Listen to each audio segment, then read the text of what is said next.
Who's got brain overload from today? It's past that 3:30 on a Friday, so hopefully there's a little bit more space to cram this in. But yeah, if most of you guys already sort of got a gist of what we do. Today we're going to be talking about how to generate leads, but also to scale customer acquisition using paid traffic. We've been in business for 3 years. Yeah. I'll sort of say 3 years because the first year I was working quite part-time on it. I started the business in 2016. I learned what I know now from working at an event firm. So I've actually come from the event space. We used to promote a lot of events around business wealth, property seminars, and personal development. One guy in particular, Dr. John Demartini, we used to promote back at that promotion firm. And so a lot of those events, just like you guys would know, with filling all those rooms, you have to just cover a lot of direct response marketing. Back then it was around 2012, so Facebook advertising was just starting to come to fruition. We're doing a lot of banner advertising, doing display advertising on REA.com, email marketing, all that sort of jazz, JV. So I started the business actually initially with a copywriter and was part-time and then went full-time in 2017. And then he gradually shifted away. I got a message from him saying, I'm over it, here's my shares. I'm like, beauty, Simon, come on in. Simon and I, we've known each other for quite some time. We used to actually work together back at General Pants, and I think we still have a similar dress code. we seem to wear the same stuff all the time. But even in this photo here, it's like, it doesn't matter what color variation it is, it's generally the same thing. But I guess a lot of what we've learned today is about having that synergy, right? Having great talent, and I think it was by accident that we're quite opposite in the way we do business, which is great. I sort of sit in that CEO position, even though I don't ever say that, but definitely focus on talent, strategy and sales. And Simon is really great with systems and operations, so more the COO position in the business. We're no huge agency scale by any means. We've got a lot of growth still with the business. But yeah, there's a lot of exciting things happening this year for us, and a lot of stuff that you guys have said today, we're going to be implementing a lot as well. So it's not like we've got our shit figured out. Same goes for having your clients. You're always putting yourself at the bottom of the list. But this will be a really cool session for you guys because it's nothing secret. It's just about having lots of points of difference and seeing what's working today across a few different clients. And we're actually going to be going into case studies. So rather than just telling you, here's the strategy, we'll actually be showing you how we've executed that and the results that we've achieved for that client as well. Cool. So by a show of hands, I want to get a bit of a survey. Who here just doesn't really get paid advertising? Okay, only a couple. And then who here maybe just thinks that they've got some experience, but they don't know how to scale, or maybe they're just fed up with it? Because a lot of you guys are sophisticated business owners, right? Yeah. Yeah, you're definitely on the fed up, not the scale. Yeah. It's a cool little experiment because some clients come to us, they've got zero idea how to do it. Other clients come to us and they're just as good, if not better than what we can do, but they just can't be bothered because it is a stressful thing. It's very difficult. We never say that it is easy. We don't promise outlandish guarantees with any of our clients, and particularly in our marketing. Even though we lead in with our results, we never promise, we never overpromise. It's always under-promising, over-delivering. And particularly now with diversifying the business model, we're trying to diversify that rather than guaranteeing results because it's just such a changing platform.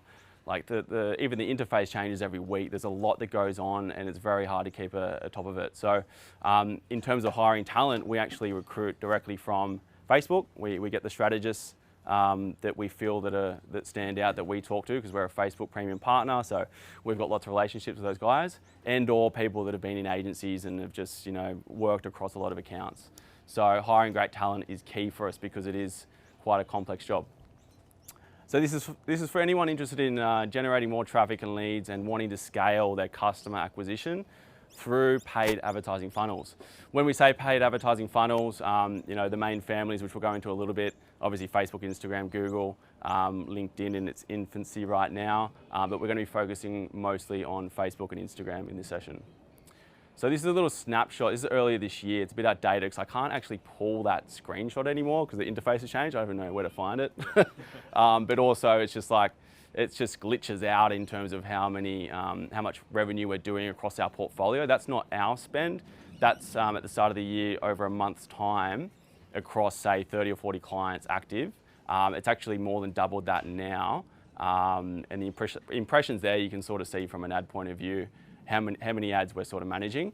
About 700K a month is what we're doing on average right now across about 30 clients. There's a couple of clients there that are doing $250,000.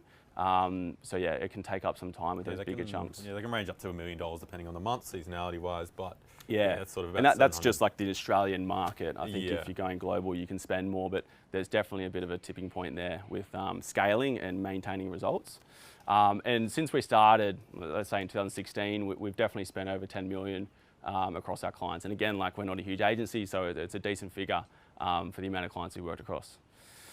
So in the next 60-ish minutes, hopefully we don't go over time because I know we're running a bit behind. We're just going to break things into like 3 simple ways of how to scale using Facebook and Instagram. Number 1 is the lead magnet into Consult. So a different form of lead magnets and what's working today. Number 2 is the free event model that can be live or online. And number 3 is direct sales application, which is done through a lot of remarketing. So as I said before, it's nothing secret. It's known strategies, stuff that even probably traditional media have used back in the day. It's just, we're gonna show you like from the cogs, how to actually execute those. You know, the strategy doesn't really change over time. It's the execution and the vehicle in which you present that strategy. So the 3 ways to generate leads and scale your business with paid advertising. So a lot of the modules even that we've seen today with other people talking about it, it's sort of this concept, right? Like the outcome is obviously to get the paid client through some sort of marketing. Initially that's through some sort of paid advertising, or unless you're a gun at LinkedIn and you can manage to do that organically. But you know, majority of the platforms now that we focus on, you have to pay to play. And then that goes obviously into your landing page offer. We use ClickFunnels a lot. Obviously other agencies you can, you know, get away with doing some WordPress development. If you're e-com, then obviously you're relying on that website as well for your conversion. Going into your offer and then ultimately securing a paid client, which is recurring.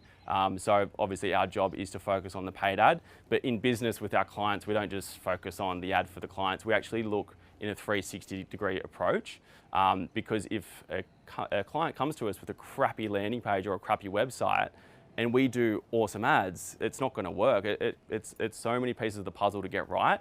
Even the offer, if they have a really poor offer or if it's vanilla, doesn't matter how good the ad is, it's still not going to work. So there's a lot of elements in there. People just think that the targeting's wrong or the ad's wrong. It's the whole concept of the business. And some business models we just shy away from. Like we don't work with many bricks and mortar businesses. We only work with businesses that are online that we can scale, that have that potential to grow with us as well. Cool. So what's best? Like what funnels are right for your business? We've sort of developed this diagram here which shows the main ones that we run across our segments, and we've got 3 main strategies that we deploy. Number 1's the e-commerce. As I said before, we've hired a guy from Facebook to run all our e-com clients. He's actually based in Auckland. We don't even need to manage him. It's awesome. He's actually, you know, he's an absolute gun, a weapon.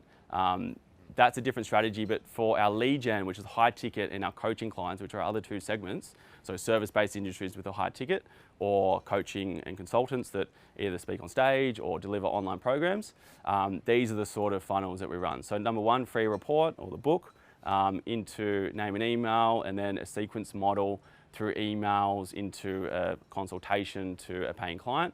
So we develop a lot of that funnel, not so much writing of the emails, but that provides a great funnel approach to build a database.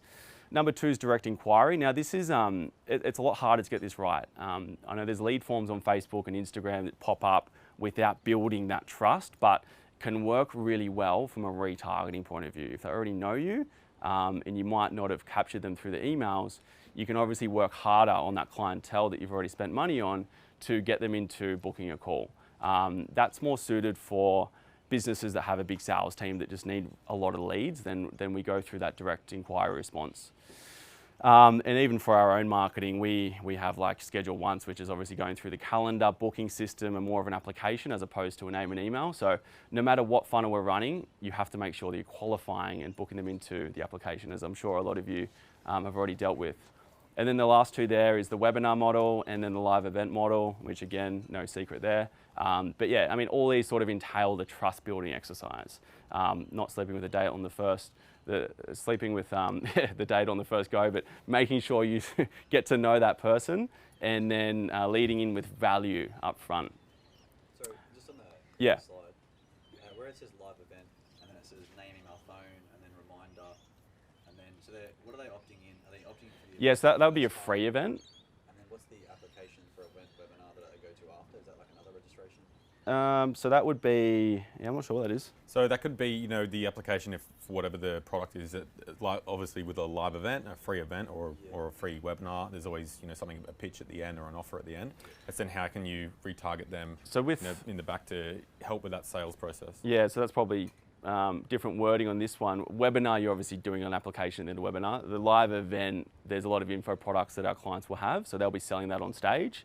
But there might also be an application if it's a much more higher ticket item, like a mastermind. Some of our clients are selling like a 20K, 30K product.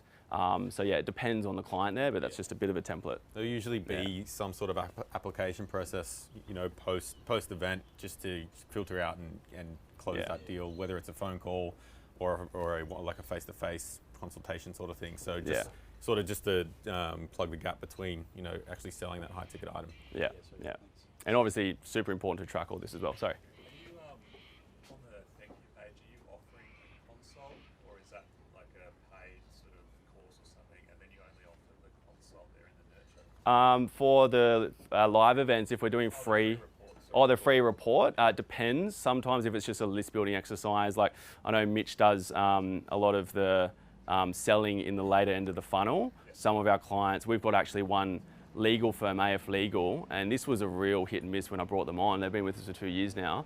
We put together the free report for them and it was literally like a checklist, and I keep telling them, update it, you know, this is just a draft, and they just used it. We just pulled this from our ass, they- like literally just made it ourselves. And I feel embarrassed to run it because it's just like, it's crap, but the segment that they own in the market, it's divorce and settlement, and it's a huge market in Australia, 2 and 3 people in divorce or something like crazy like that. It's obviously very emotional. It's top of mind for people that are going through that sort of thing, and they just have an opt-in to download this divorce and settlement report that goes into booking a call. But when we're doing that for clients, they typically need a whole nother telemarketing team to filter through those leads because it's still a low quality. There's no trust building. They're opting in before they read the report. There's no lengthy process there. So they shift all those leads off to another third party and then qualify those ones that are applicable to the business and then send them back to the firm. So that's the only way you could get away with it. What's the name of the company? Who do you guys use for that? It's VSS, I believe. They're just a call center, so they'll get all those leads and they'll call them up and then book in for paid consultations or the appointments with the lawyers back at the firm. Yeah. So it's a third party, VSS or VSL, I can't remember. Yeah, they're based out of Adelaide actually. So Yeah. And another example was a property buyer.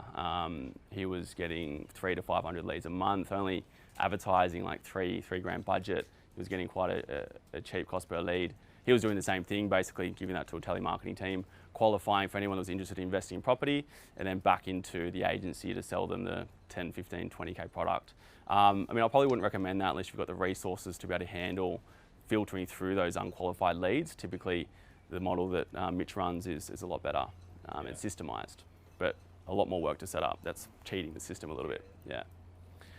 So this is a cool little diagram. I mean, it's sort of a general consensus here, but a 7-part video series from a marketing point of view can sometimes be hard to digest and hard to make, particularly if you don't have a lot of resources, versus say a checklist. If you're starting out and you want to test that sort of model, it's very easy to make and easy to digest, just like AF Legal. They just swiped our draft.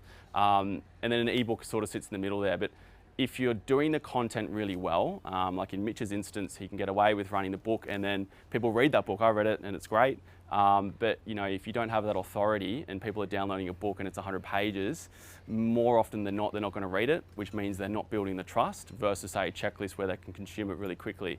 So you have to be really careful with what you're offering here. If it's great quality content, you can get away with it. But if you feel like you're not great in front of the camera, or you need some practicing, or if it's a book you're not 100% with, then you might be better off having something that's a little bit easier to consume for your colder audiences. Does that all make sense, that diagram? Yeah, cool. So paid avenues, what are the top platforms to focus on? It's got a bit weird. Okay.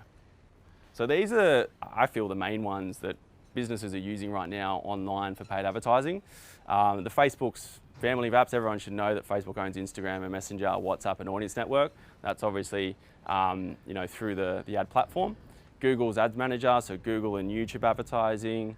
LinkedIn, and we're toying with that at the moment. I've seen a couple of clients do quite well, but one in particular is a recruitment agency, so that's obviously a no-brainer. She's speaking directly to a target market. Programmatic is another one, banner advertising. We're having a meeting with Quantcast to sort of form an alliance there. And then there's others like Snapchat, Twitter, TikTok, Pinterest, Bing. I mean, you don't want to spread yourself too thin. If you're a massive, massive company, like we're working with Culture Kings right now, they're doing 70 million through their Shopify website and then probably another 70 through their stores. You know, they're spreading their budget everywhere because they've actually capped out on how much they can spend on Facebook. And they've come to us and they just pay us a flat fee per month just to actually be a springboard. We don't even execute the ads for them.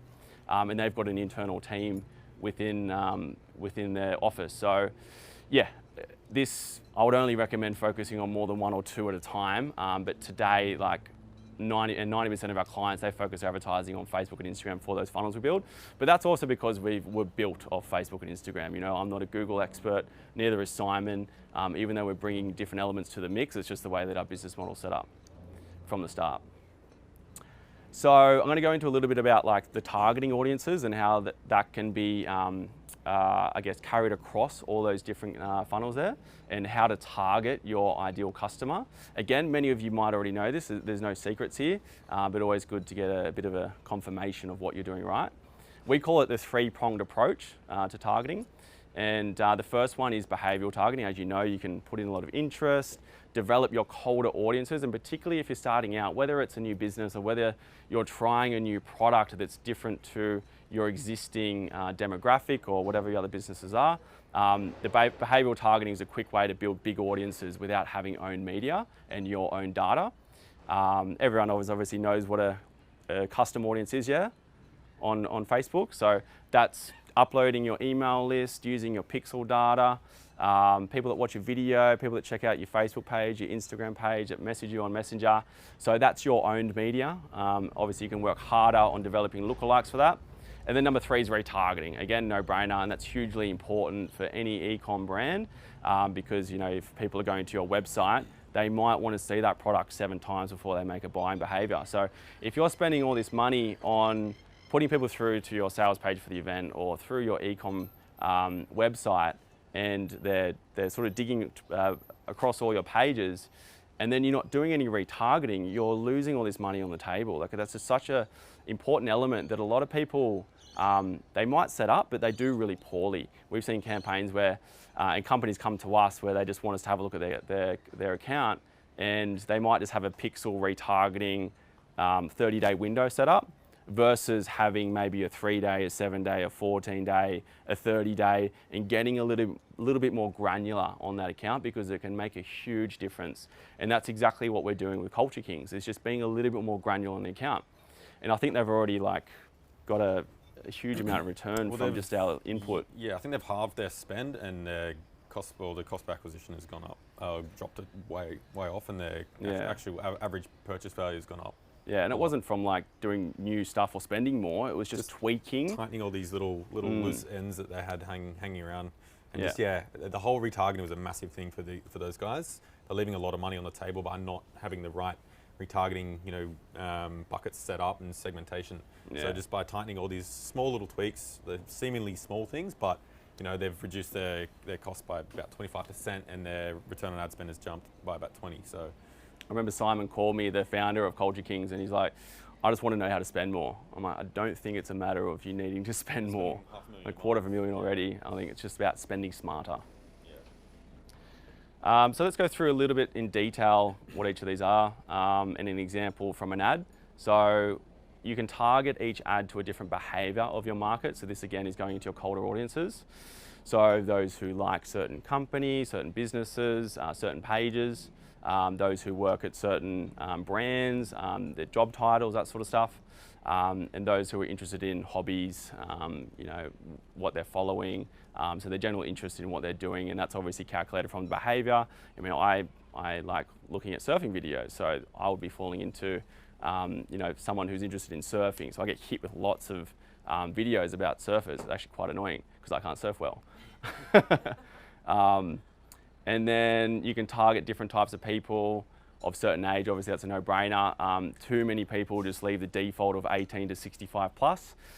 So much better just to actually understand I mean, it's only good to do that if you don't know who your age demographic is, but if you know it, don't waste money on the 18-year-olds and the over 65s if that's not your demographic. Make sure you're honing in your avatar. People of a certain location, obviously that's another one. If you're bricks and mortar or a localized store, rather than trying to get real heavy on the interest, it's better off just having a really good message and just having a radius around that area, because there might only be a finite amount of people in a suburb. So there's no point trying to go too far deeper into that. And then people who earn a certain income. I don't know if that's still an available feature. No, so don't worry about that one. And then audience number 2, custom. So everyone who's done Facebook ads should know the power, and this is how I guess Facebook ads became so popular at the start, was this ability to get your email list over to start advertising and working harder, not just from an email point of view, but retargeting them on Facebook and Instagram as well. So yeah, email lists, it can be as simple as a name and an email, or you can have lots more data fields to make the list more relative to the actual Facebook profile. People who have viewed your videos, so you can retarget 25%, 50%, 75%, 100% of people who view your video. Facebook have actually recently changed their metric from video views to through plays, because the video views metric was just anyone that could just scroll past the feed that gets picked up. So Facebook are constantly changing the elements in the way that you can actually view the metrics. And then people who visited your Facebook and Instagram pages. So a lot of people, you know, you might have an authority in a business and also a business company Instagram page. You can leverage both of those to retarget your customer. So yeah, just trying to hit as many angles as possible, because there might be an authority in your business as well as the business brand. So use both of those angles. And then finally, retargeting. So you can obviously work harder on people who saw your ad, viewed your website or sales page, and did not take the next step. You're already spending money on these guys, so you might as well treat them and have the right message to them, and put yourselves in their shoes, rather than just going out with another cold ad. Actually speak to them in knowing that they visited your brand before. So here's some examples. Brett McFall is a guy that we work with a fair bit, a lot of coaching programs. And you can see this last ad here on the right. It says, in case you missed your free registration to my upcoming coaching seminar, I wanted to let you in on a little secret. So it's just giving a little bit more spice. So people have obviously taken some form of action. So it's just a matter of like getting them across the line. They might be sitting on the fence. Anyone do retargeting the business well or poorly? Yeah, most of you, cool.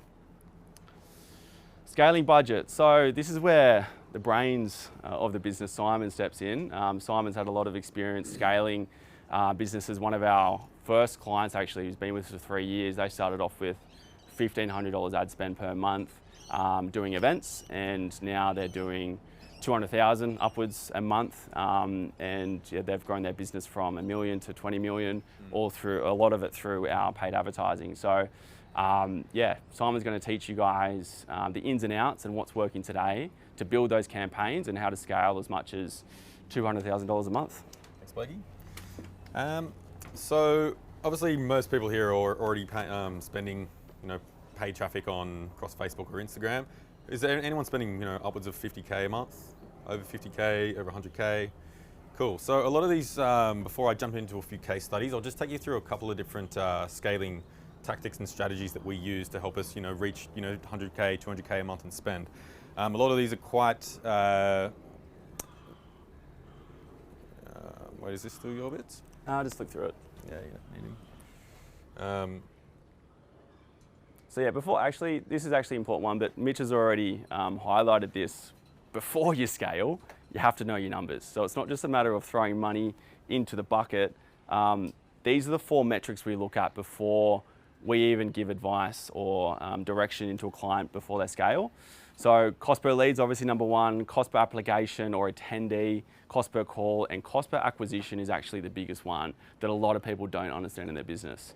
So an example of that would be this one here with a webinar. This is a best case scenario, but basically if you have a $21 opt-in for a webinar, 50% at best case scenario will show for that.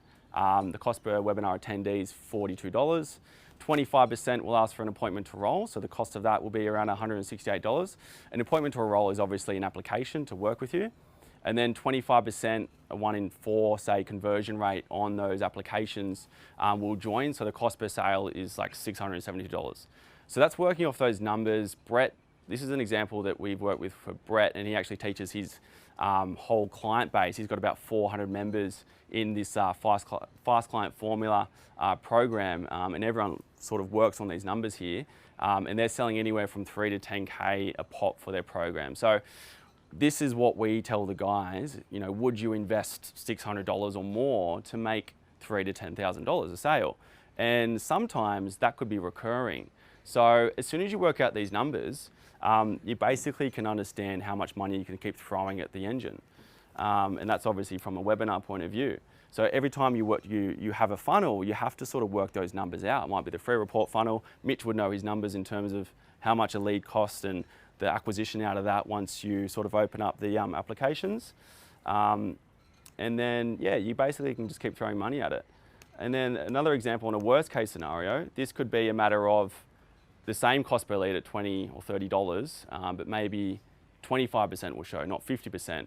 You're still going to be spending double what $1,900 to make a sale. But again, if you've got a high ticket price, you can afford to spend that much. And if you can spend that at scale, I think that's sort of where we'll go into. But yeah, if you can do that at scale, then that you're getting a positive ROI. So that, like, unless you're not getting that, then there's no point in spending on. And the cool thing is you can track that in the dashboard, obviously. So with the application that comes off the back of a report or a webinar, you can obviously track that sales page with another pixel, which can be a registration or a custom pixel.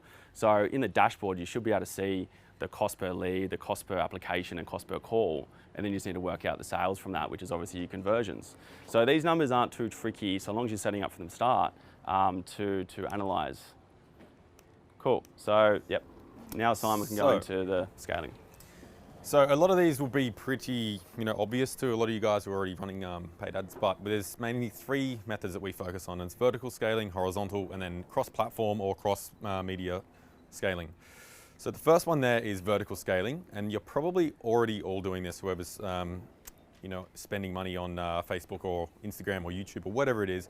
It's the most obvious. It's just adding budget to an existing campaign or an ad set that is already working. So like, for example, there, I've got the campaign running at $100 a day.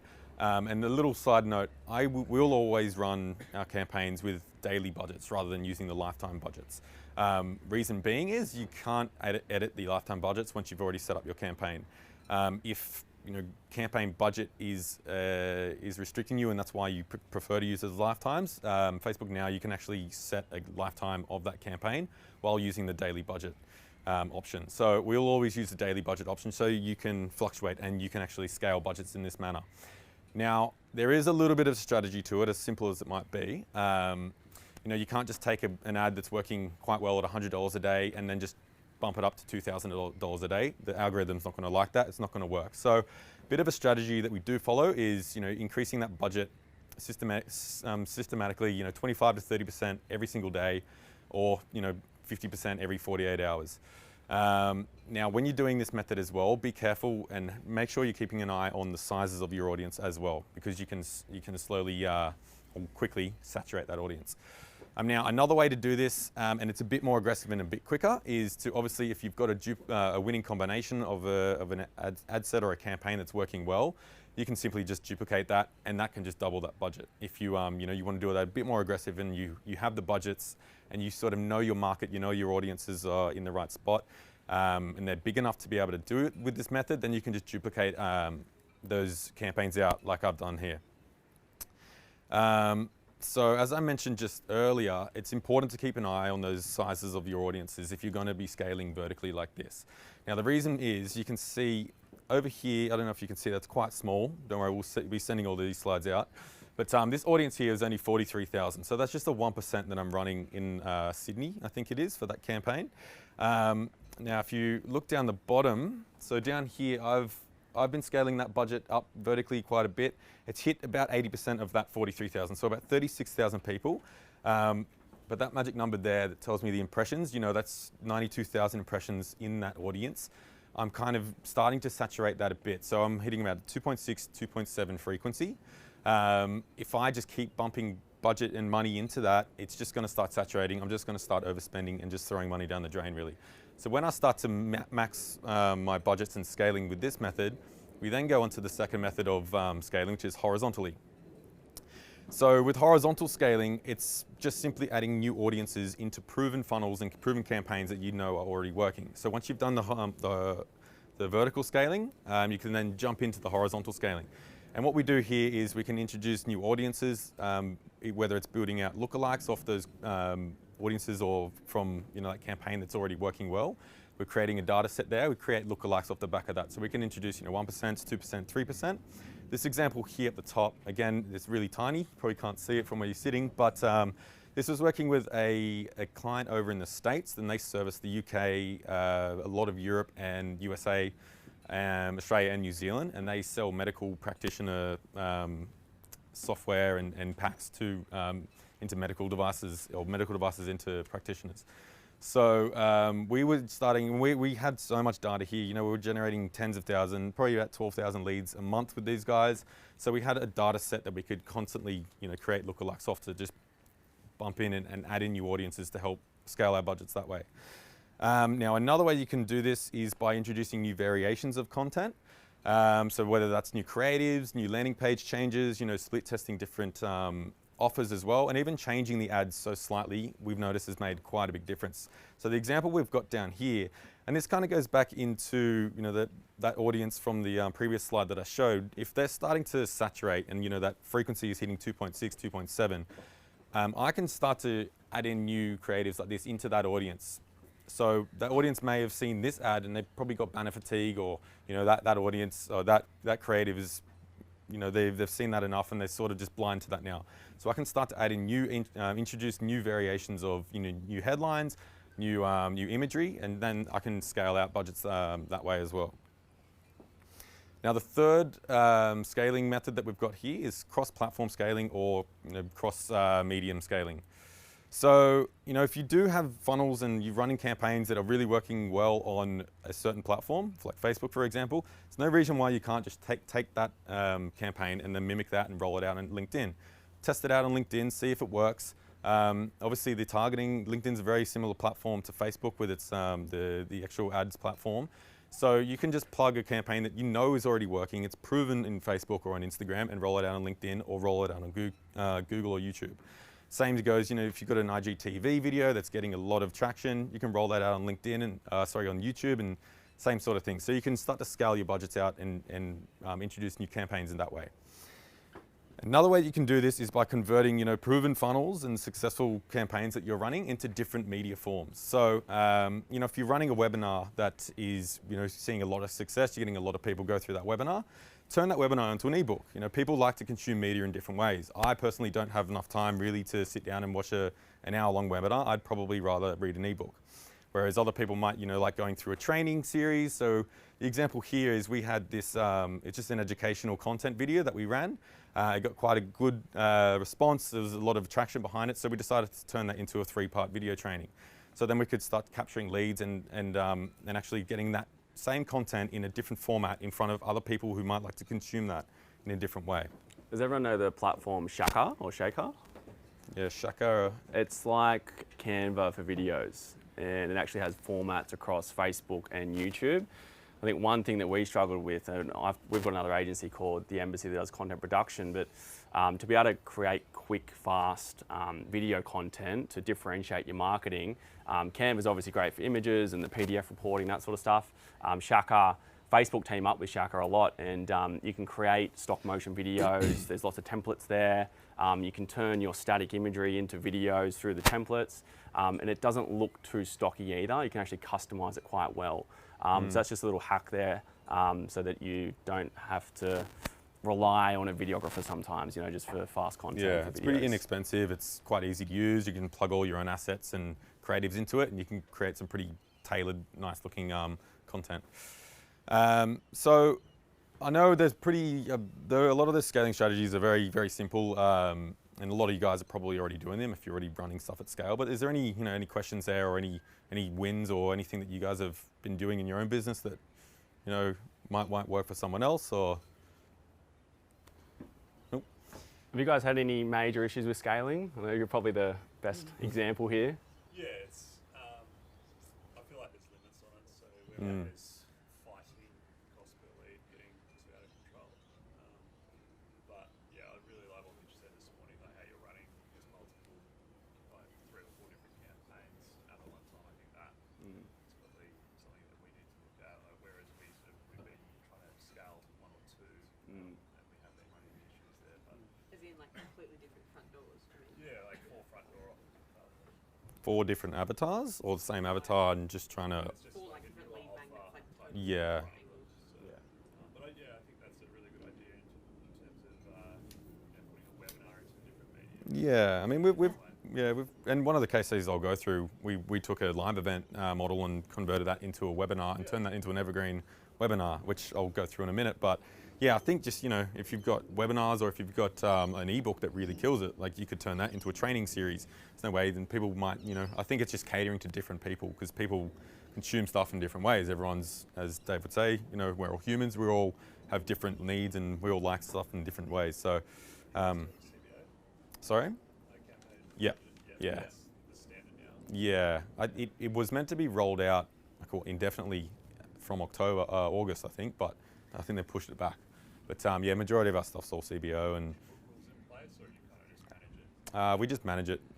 Some of our guys, depending on the account manager and whoever's managing it, likes to use rules, but for me, I like to kind of do it manually. And Yeah, yeah. we sort of haven't really hit that tipping point in terms of how many clients we can service. So we're looking at the clients' accounts every day. So our rules are sort of just, if anything's going wrong, we jump on that before it happens. But yeah, I think if you're not looking at it every day, definitely set some rules up.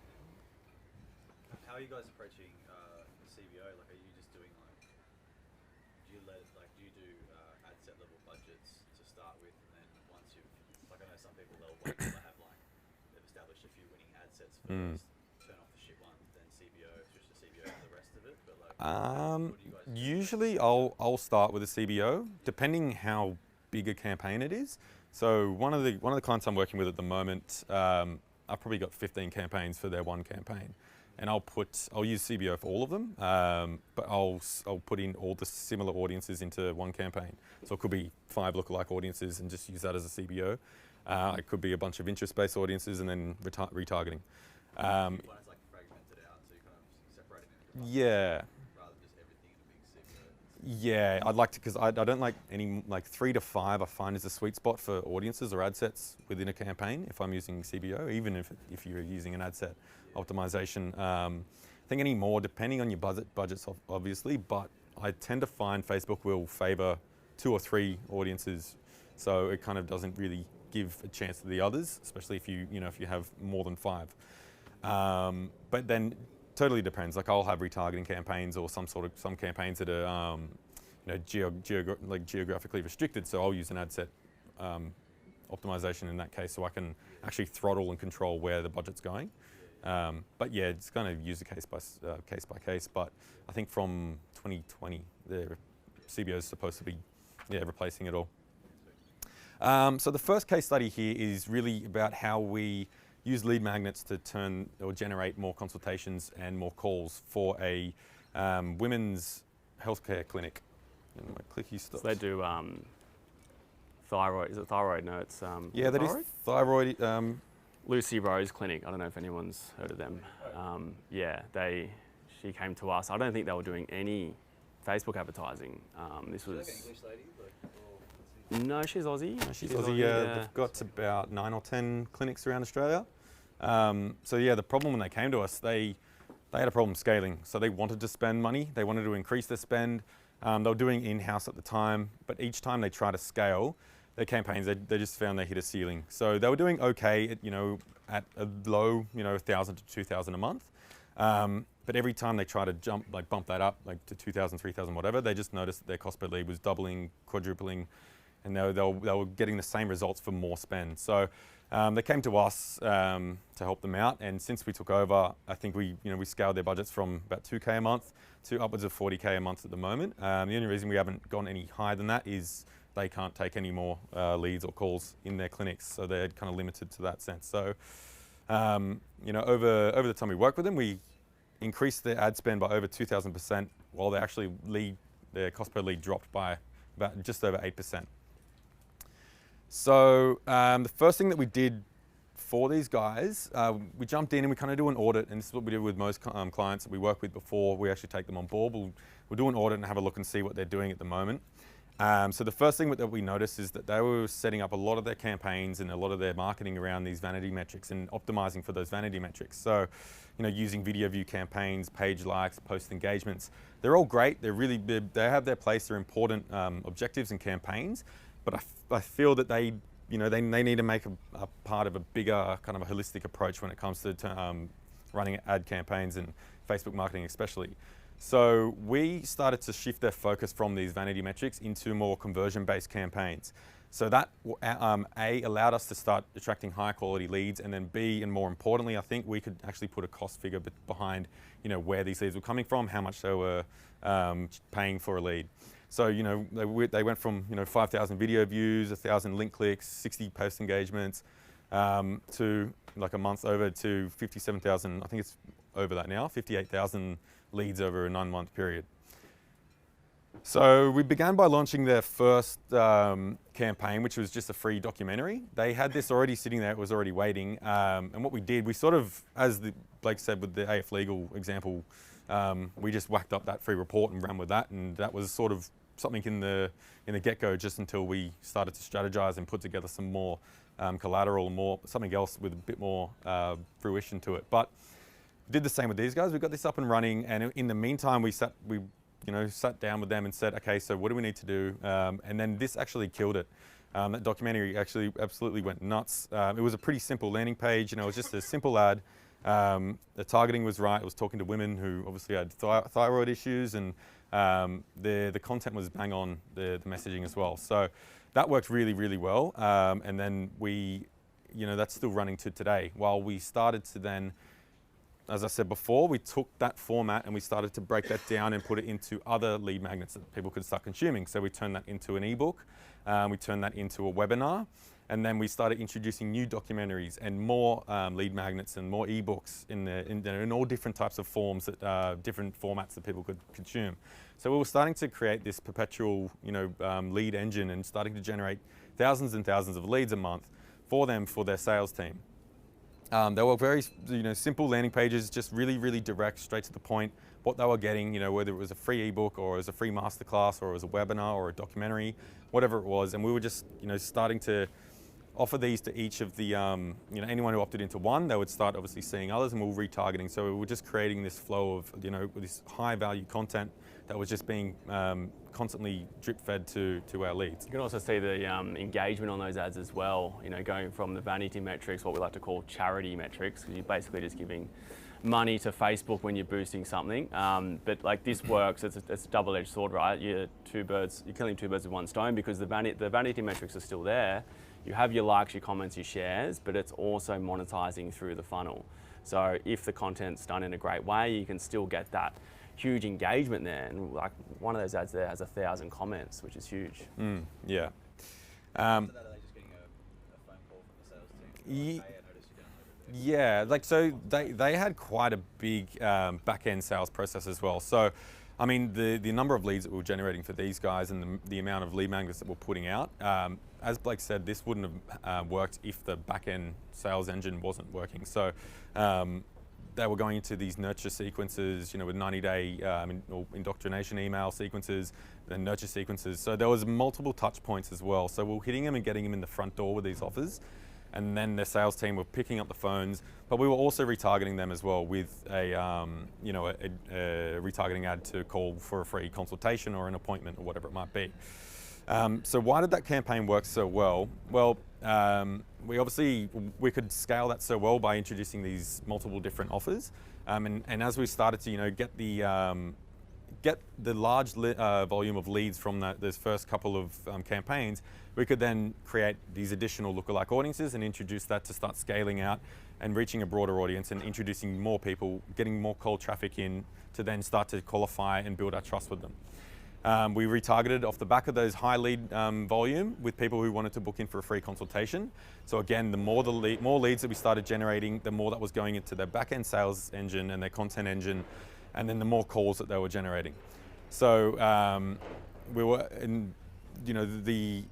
as I said, they had all these emails set up, their sales team, and then the retargeting ads. So it was a combination of everything just working in synergy. Another reason why this worked so well is that we were able to really identify what was working from a really early standstill, and then we could roll that out and use that as a cookie cutter solution for all the other lead magnets and other offers that we started to release. So the results for these guys since we started kicking things off in about January. It was $5 cost per lead. We have 58,000 leads from 340K spend. So they went from spending $1,500 to $2,000 a month, with maybe getting 40, 30 leads a month. It's about $60 a lead. And then we just shift their focus into focusing on conversion campaigns and thinking about what was actually important, not the video views, which obviously they are, and the engagement is, but the number one objective for us was to get more leads and get high quality leads, identify where those cheap leads were coming from, and then focus our energy and our budget on that. So the second case study that I was going to take you guys through is, this is relevant for anyone who's running live events or webinars in the room. Is anyone doing those? I know you guys are doing the webinars and the live events, and maybe for you, Ray, if you want to start going down that path. So this was working with one of Australia's most well-known, probably very, very well-known property entrepreneurs. And she does a lot of workshops, so she'll be doing 7 to 10 different live events all around the country. Not quite 100 a year like you guys, but quite a lot. So I think the biggest problem for these guys was they wanted to know, they didn't want to put all their eggs in one basket. They wanted to de-risk their strategy and sort of look at other opportunities. So we looked at converting this live workshop into an evergreen webinar, and then turning that into an automated engine. So that returned 700% return on investment over, I think it was about on and off for 6 months. So we kind of staggered this and switched this on and off over that period as it coincided with the live events. So obviously, I know in the last 2-3 years, Facebook especially has gotten a lot more expensive. There's more people, there's more competitors, there's more people on the platform using it as and especially in the property space as well, and it's property education space. So due to the increased investment there, and as well as a logistical nightmare of running up to 7 live events each month, we looked at converting this same workshop into an evergreen webinar. So we not only provided them an opportunity to scale this strategy without the restrictions of venue capacities, hiring venues, relying on the weather to be nice and local traffic and all these other little variations that were out of our control that would affect the turn up.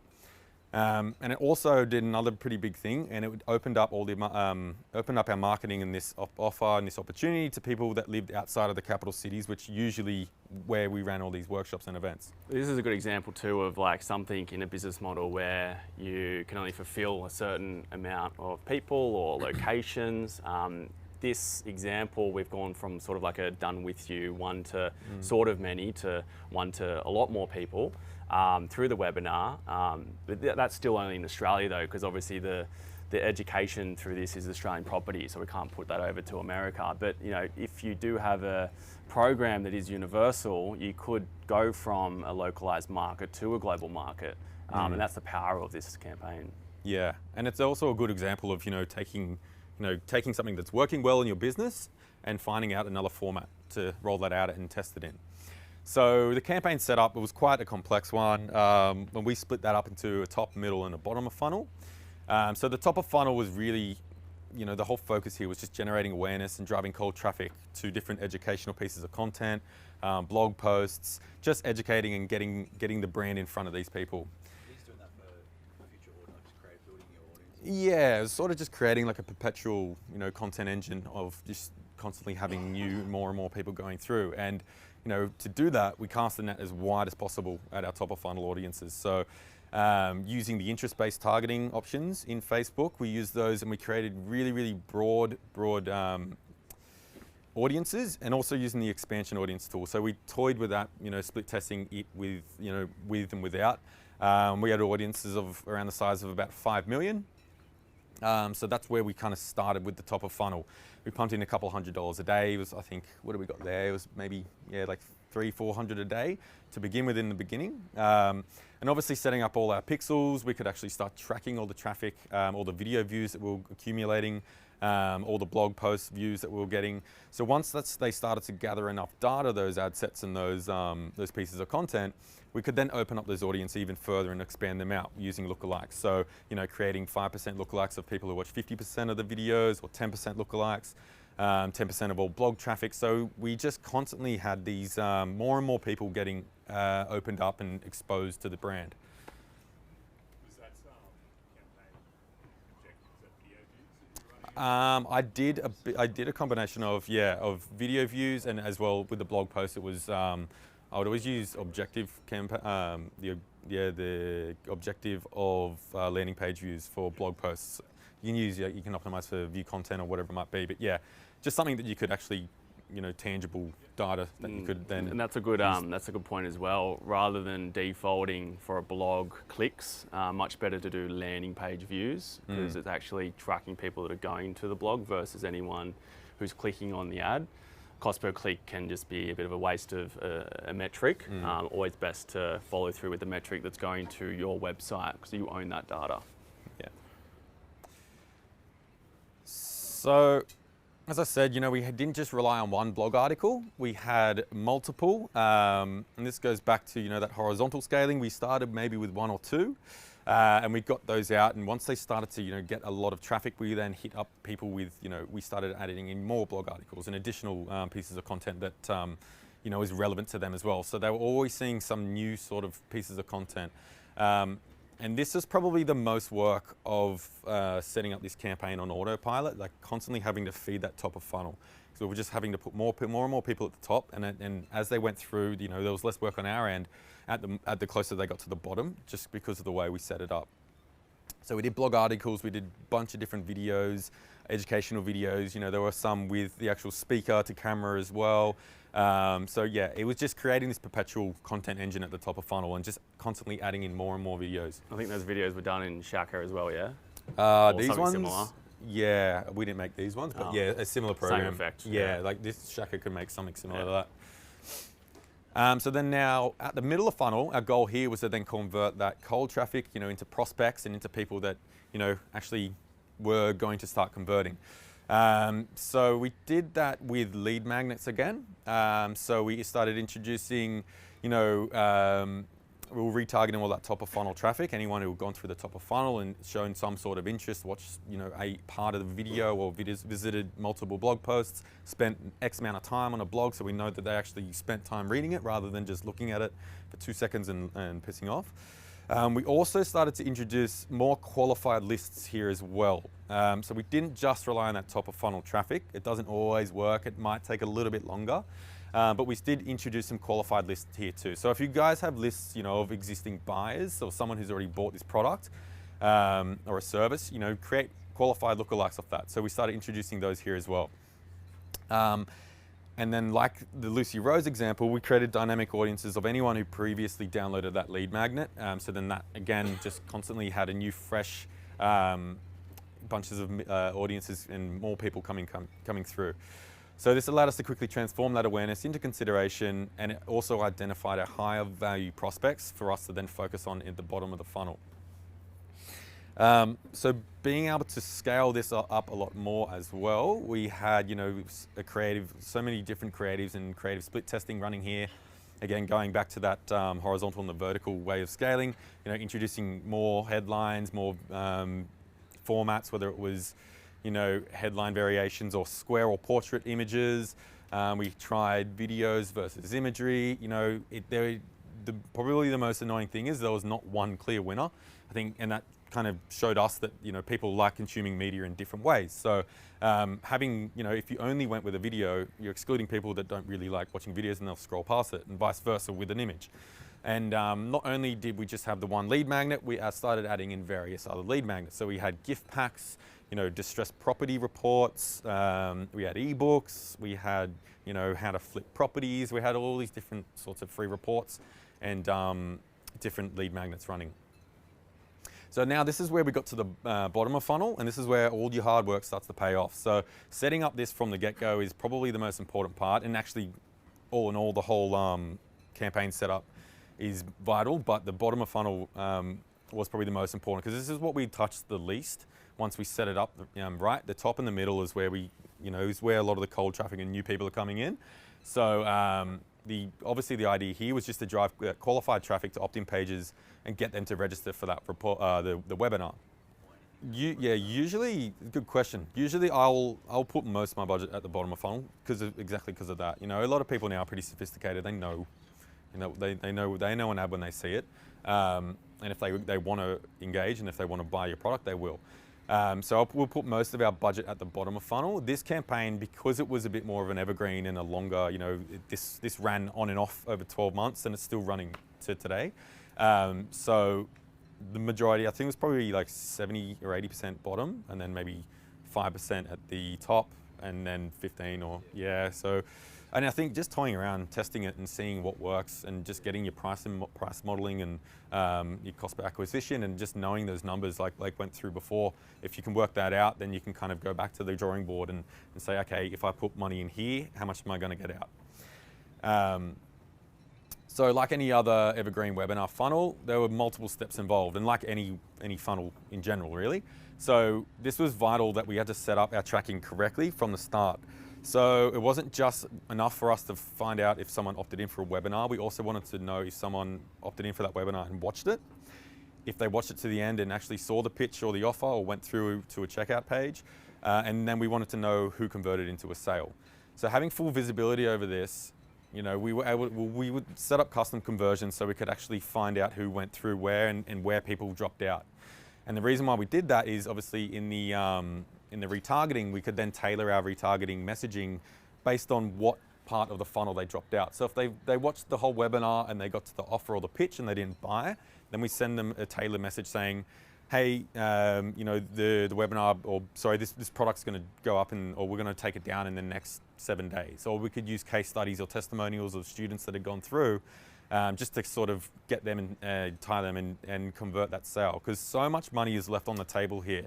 If you're not tracking all these steps and you're only tracking this one, the webinar opt-in, you don't know where people are dropping out. You don't know what messaging to send to them. And there's just, these are your lowest hanging fruit, right? So people that have gone all the way through to the pitch or the offer, they might be umming and ahhing. They might need to talk to their wife, or they might need to, talk to their business partner if the investment's worth it. So, then we market them with a really, really tailored direct message because we know where they are based on our tracking. And I think it's important to know that the performance of the ad, you might have a killer ad that's getting a cheap cost per lead, but if you're tracking the consultation and the different upsells throughout that funnel, you might have a really cheap cost per lead, but then a really poor cost per application versus a bit more of an expensive cost per lead and a greater input on the applications there. So that's why it's important to track all steps rather than just assume that because that one's got the cheaper cost per lead that it's going to be the winner. Yeah. So we can see here like how much is that audience, the cost per checkout or the cost per purchase.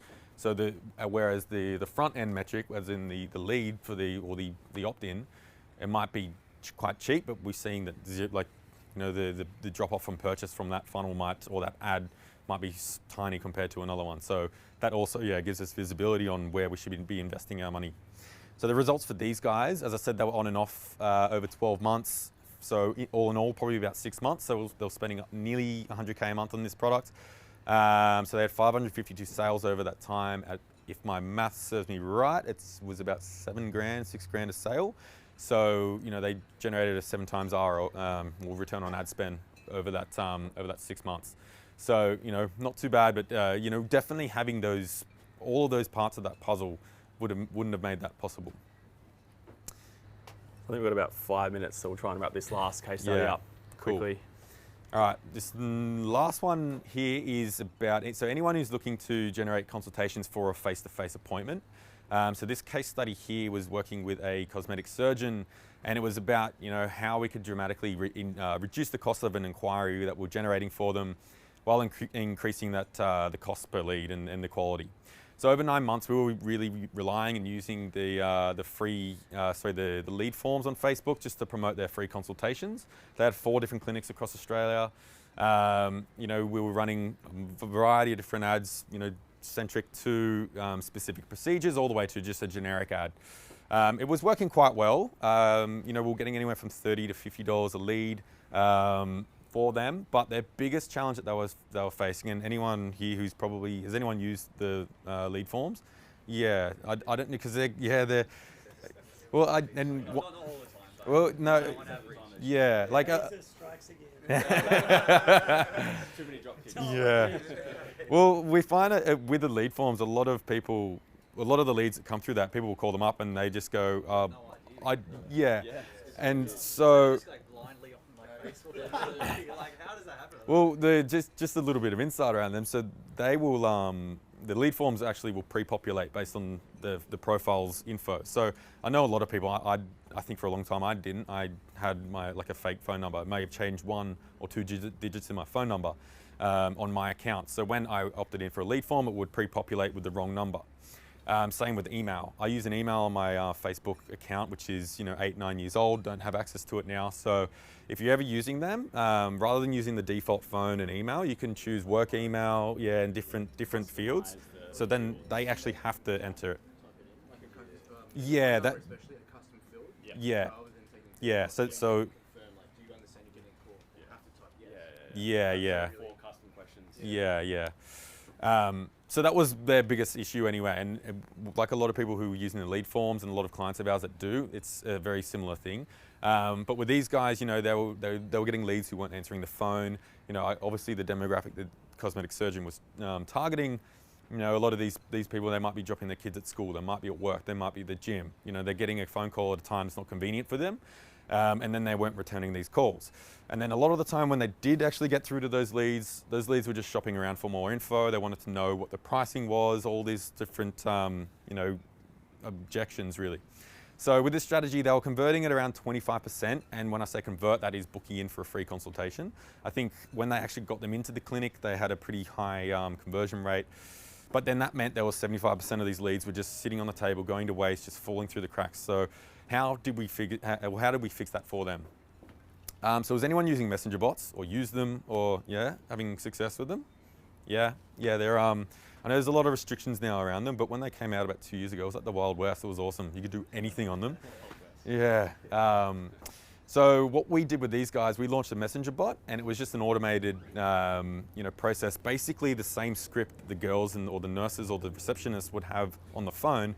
We turned that into an automated workflow. So the number one thing that we wanted to do here was qualify those leads and then increase that conversion rate.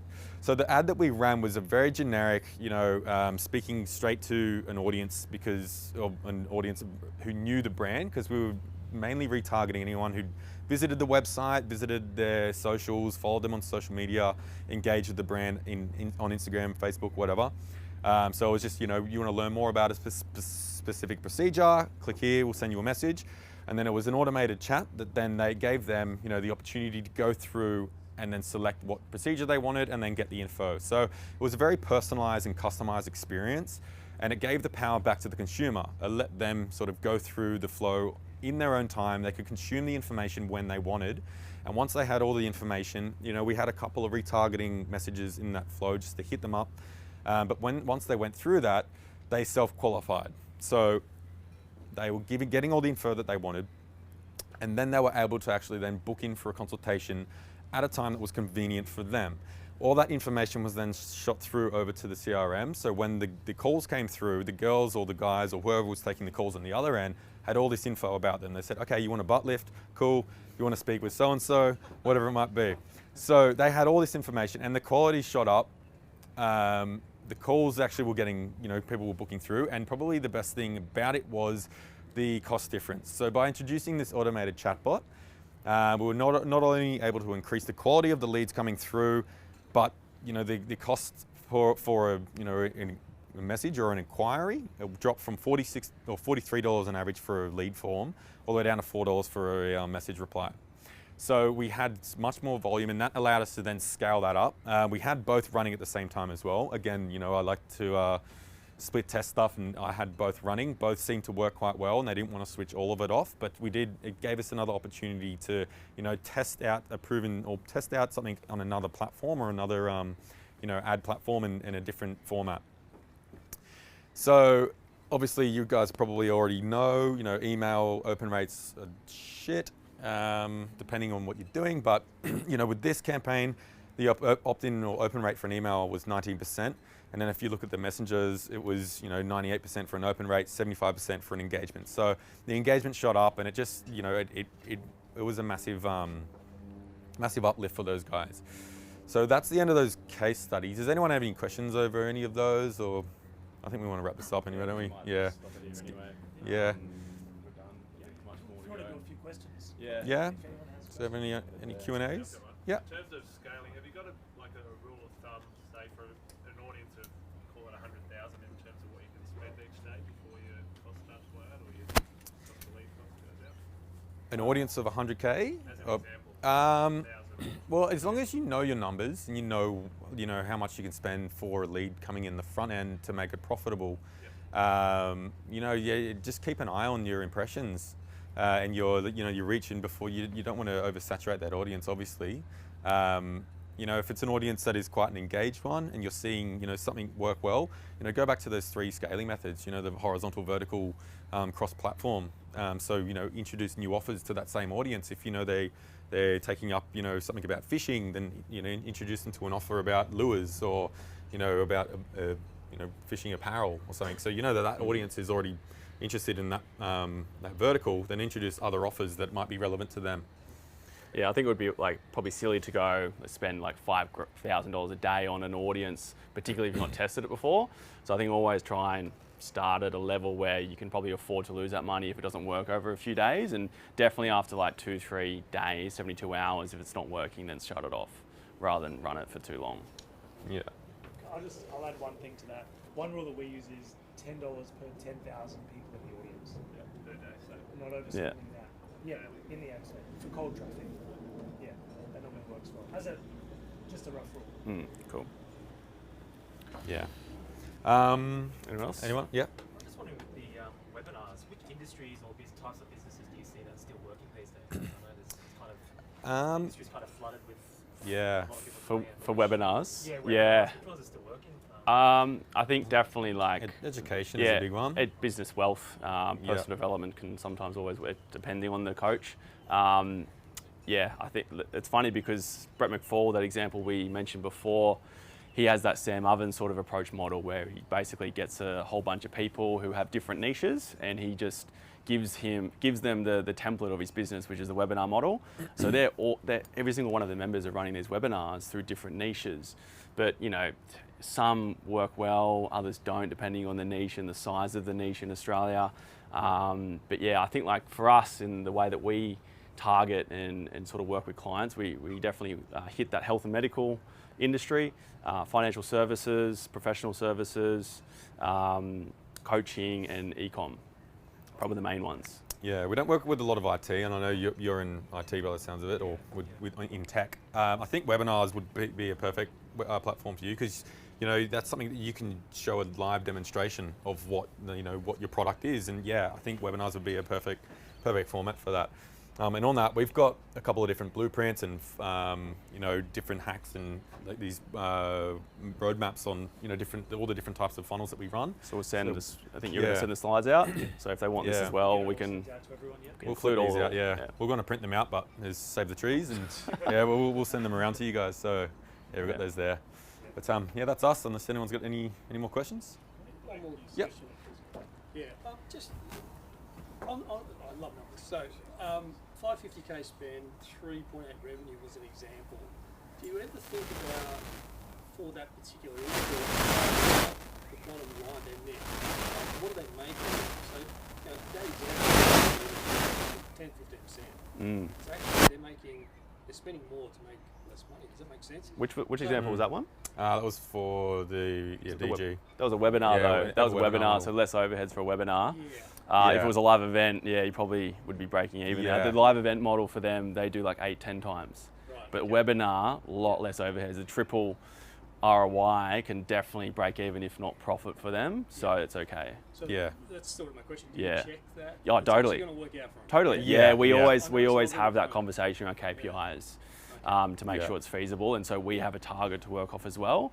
But yeah, they always feed that back to us. If we're running a campaign and they're like, no, that didn't work, we didn't get money back, we won't run it again. So we sort of understand that too.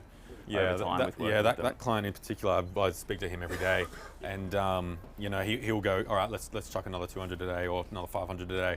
And you know, it's just having that conversation, and you know, at a minimum 2-3 times a week, just to make sure that you know that is making money. And if there is, you know, if it's not, or if it's not profitable on their end, then we obviously scale things down until we can kind of get it to a point where it's working. But yeah, it's always kind of the number one goal. Yeah.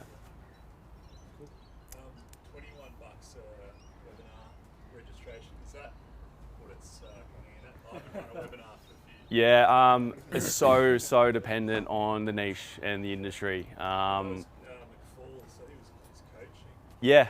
Yeah, he just does coaching. He's run events sort of like this, but yeah, purely for coaches. So purely for people wanting to build a webinar funnel. And he just, the guys are in his program are really startup-y. So he teaches people go from 0 to 50 grand a month. So they're all people that have retired or wanting to transition into their own thing. I actually ran a program and we brought 10 clients on across different niches, where we'll take the money, but we'll also gamble with that money for ad spend, and whatever return we made or difference we made, we'll collect that. And some of those campaigns we ran, this was only like a few months ago, it was like $7 an opt-in, $5 an opt-in for some niches. So it really depends on the niche. I know like there was one that was divorce and settlement, similar to that legal firm, and they were killing it. It was like $5 an opt-in. Another one overseas in UK, I forgot what they did, but that was like £4. It was webinar opt-ins, registration. SaaS model, teaching people how to scale and build a SaaS.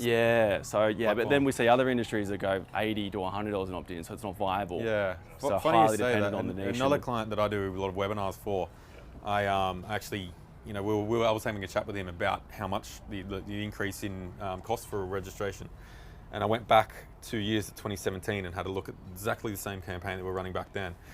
I think we were getting $10 webinar registrations. I had one campaign, one lookalike, and 2 ads, and I could run that at scale. And it was, you know, I had about 4,000 leads at $10 each. Same one today. I need 15 campaigns, 60 different audiences, and about 400 different ads, and it's $25. It's like more than double, triple the cost. So I think that goes back to just evolving as well, and just having obviously. Not blaming Facebook or the platform. Obviously, it is more expensive, but kind of just looking at evolving your strategies as well. But yeah, it is Exy. Yeah. I'll add something just to that quickly. 2 things that are working for a lot of my clients. Nathan works really well for them. So, not calling it a webinar, basically, right? Call it a masterclass, call it an interview, a case study, but doing it direct to camera with high production value. And you guys already have the studio down in Adelaide, right? So I think the word's out, everybody knows webinars are just a pitch Yeah. at the end, right? So call it something else, make it not look like a webinar, Yeah. run the same structure, same offer, but do it direct to camera in like a 2-person interview style. That's crushing it for Nathan, that founder. Yeah. Or even just a VSL, so you don't have to go through that registration to attendee model. Video on the landing page with the offer below. You can test that. Yeah, there's actually, do you know Taki Moore? There's, I've seen two pretty outrageous strategies that he's done with the webinar. The first one is he'll just sell his products straight up after someone opts in. He'll just send them, you know, I'm not no bullshitting. This is what you obviously know I'm pitching you something. This is the product. If you want to buy it now, buy it now. Because if someone wants to buy it and they're willing to pay, you know, they probably don't have 45 minutes to sit through a whole webinar, and they're like, I want to buy it anyway. So then he has an offer to buy it before the webinar starts. Another thing I've seen him do for a live webinar, he spent 15 or I don't know, probably 100K on advertising it, and then put a broken link as the live webinar link. So on purpose. So all these people went to watch the webinar, and then it was all broken link. And the reason why he did that, and he said anyone who was serious about it would email him and go, dude, the webinar was broken. And then he would go, all right. And he went, all right, he would call them up. And he's like, I can sell them on the phone way better than I would on the webinar. And so he did that on purpose. And he said that killed it. Like that was a little experiment that he did. So yeah. But just thinking outside the box like that. But and having the balls to do that. And he's pretty cool in that sense. He does a lot of stuff like that, but yeah. Cool. All right, awesome, guys. Thank you very much. Cheers. Thanks everyone.